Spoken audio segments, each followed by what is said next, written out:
इतिहासाच्या पानावर काही तारखा अशा असतात ज्या वेगवेगळ्या देशांना, भाषांना, युद्धांना आणि विज्ञानाला जोडून ठेवतात। आजची तारीख आहे 14 सप्टेंबर। चला जाणून घेऊया या दिवसाचे ऐतिहासिक महत्त्व।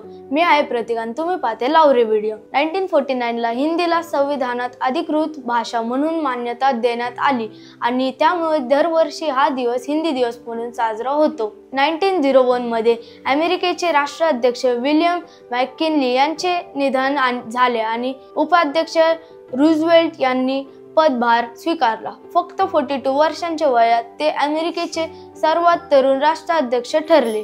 1847 मध्ये मेक्सिकन अमेरिकन वॉर दरम्यान अमेरिकन सैन्याने मेक्सिको सिटी जिंकली, ज्यामुळे अमेरिकेला निर्णायक विजय मिळाला। 1812 मध्ये नेपोलियन बोनापार्टचे सैन्य मॉस्कोमध्ये प्रवेशले, पण रशियनांनी शहर रिकामे केल्यामुळे त्यांचा विजय तात्पुरता ठरला आणि नंतर रिट्रीट फ्रेंच साम्राज्याच्या इतिहासात विनाशकारी ठरले। 1959 मध्ये सोव्हिएत युनियनचे लुना 2 प्रॉब हे पहिल्या मानव निर्मित ऑब्जेक्ट ठरले, जे चंद्राच्या पृष्ठभागावर पोहोचले।